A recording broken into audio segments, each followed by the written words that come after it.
Good day everyone, good day sir. My name is Aerotline S. Hernandez from 2 Alpha.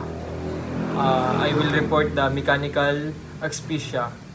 So, mechanical asphyxia is refers to situation where someone can't breathe properly because nothing physically blocks or restrict their ability to get the air.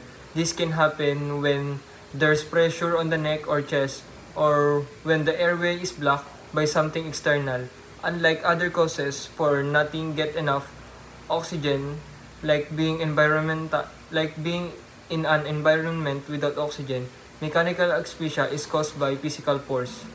So, yung mechanical asphyxia, may nangyayari kapag hindi makahinga ang isang tao sa isang bagay na may physical na humaharang sa kanyang lalamunan para mapigilan ang paghinga. Ito ay maaaring makapag-pressure sa leeg o dibdib, o kaya naman kapag may humaharang sa dahanan ng hangin na sanhi na hindi makapaglanghap ng oxygen, then dun matutuluyan. Then some common ways this happen include strangulation, when something like a rope or a person's hands tightens around the neck, it cuts off airflow of the brain. So yung strangulation, yung parang for example dito sir, yung tao na parang bibigti na lang siya para mag-assault siya ng tali dito para mahirapan sa paghinga, mapipigilan yung paghinga niya, yung airflow ng naiipit ng tali para napipigilan, then may mamubuong dugo sa utak. Yun yung strangulation. Then yung next is chest compression. If something heavy presses down on the chest, it can prevent the lungs from expanding properly, make it hard to breathe.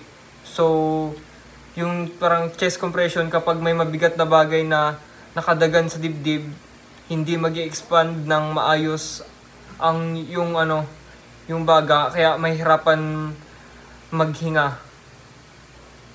Then yung next is yung last na yung mga possible na sa mechanical asphyxia, yung suffocation. This happens when the nose or mouth block, like when someone is covered with a pillow, plastic bag, or trapped a tight space without air.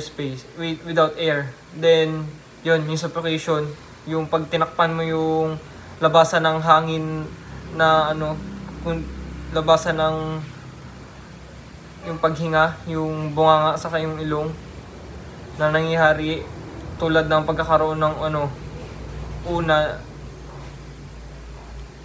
suffocation kapag yung yung bunganga saka ilong, kunyari for example tinakpan mo ng unan, mahihirapan sa paghinga dahil matatrap yung hangin. Then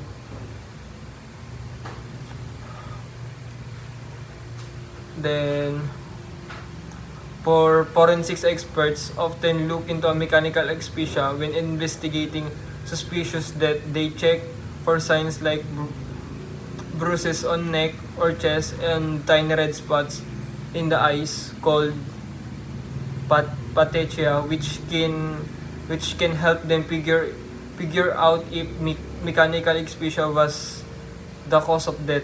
The signs also help experts determine if the death was an accident or a suicide or a homicide.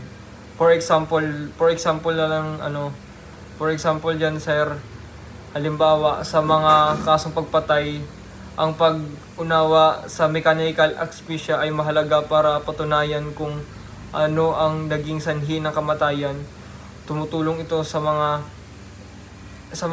eksperto, sa mga investigator at mga investigador para malaman kung sinadya ba o nasaktan ang tao or may ibang dahilan ng pagkamatay.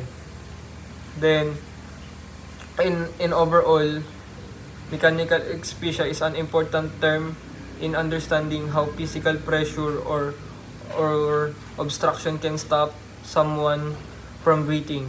It's a key concept for a medical examiners and law enforcement, especially when they need to figure out cause a person that recognizing the signs of mechanical asphyxia can lead to the better conclusion in forensic investigation.